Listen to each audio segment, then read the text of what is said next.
Hi everyone, for today's video, papakita ko sa inyo kung paano palitan ng power supply board itong American Home automatic washing machine na model na AWF606WS. So first thing first, make sure na naka-unplug yung automatic washing machine before doing service work.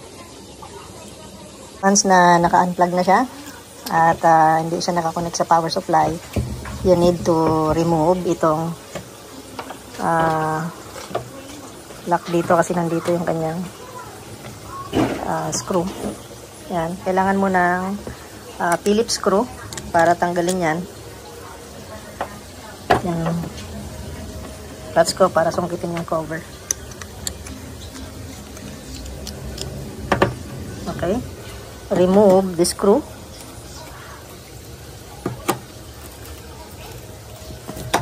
Rusty na siya kaya minsan mahirap tanggalin. Yun ang challenge dito. Kabila.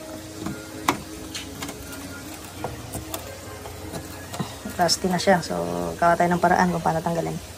So, natanggal mo na yung cover. Itong panel ng control board. Baliktarin mo na siya. Hugutin mo lang. And then,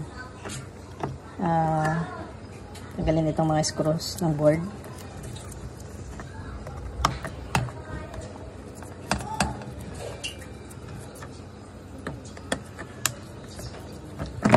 One by one.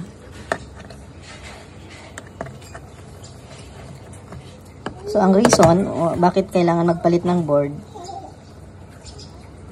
isa sa mga reason, bumabalik na yung kanyang, alimbawa nagre-rinse na siya. So, hindi matapos-tapos yung kanyang rinse cycle, bumabalik doon sa wash. And then, pag nag-spin ka, nagda-dry spinning siya, bumabalik yung kanyang cycle doon sa rinse cycle paulit-ulit. At saka walang error na lumalabas. So if that the case, kailangan ng palitan yung board.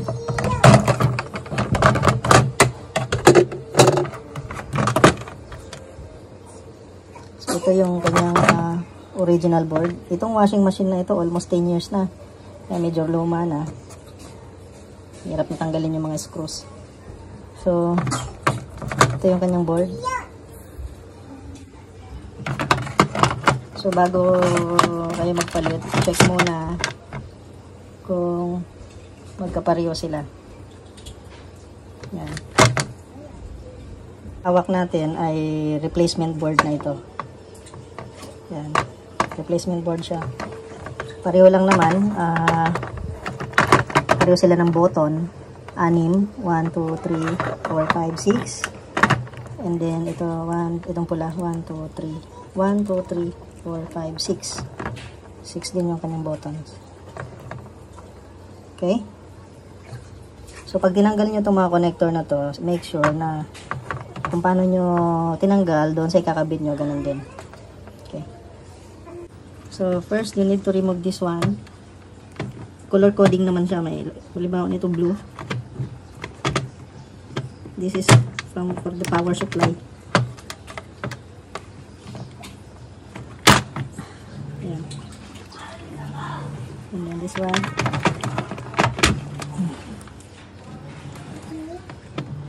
And then ito.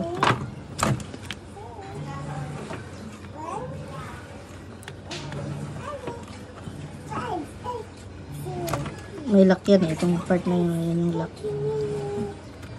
Ayan. Ayan. So, ito yung sira yun. Ito naman yung bago. So, again, color coding yan. Pula. Pula, ganun. Yun. And then this one is the gray. The drain motor. This one is for the water inlet valve. Ito naman ay para sa water level sensor. Then for the power supply.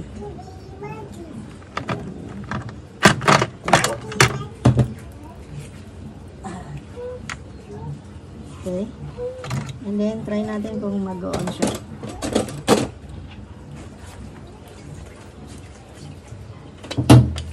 plug in natin. And then,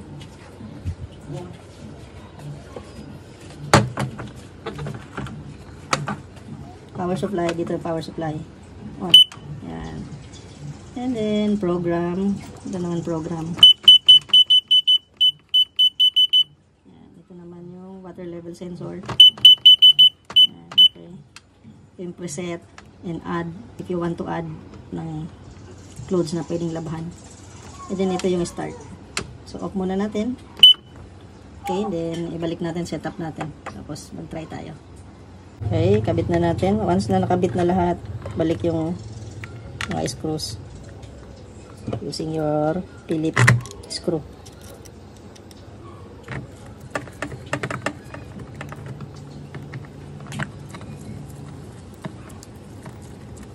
Ayan. Make sure na pag kinakabit nyo yan, ay pag pinindot nyo rito, tumatama dun sa button. Hindi humaharang dun sa wire. Nakikita nyo yan po. Yan o. Yung pula. Yan nasa gilid. Yan. Kasi yan ang kanilang push button. Fix na natin.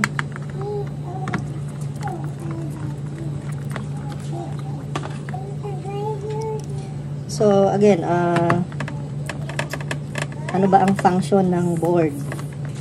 Ang control board ay parang utak. Siya ang nagkukuman.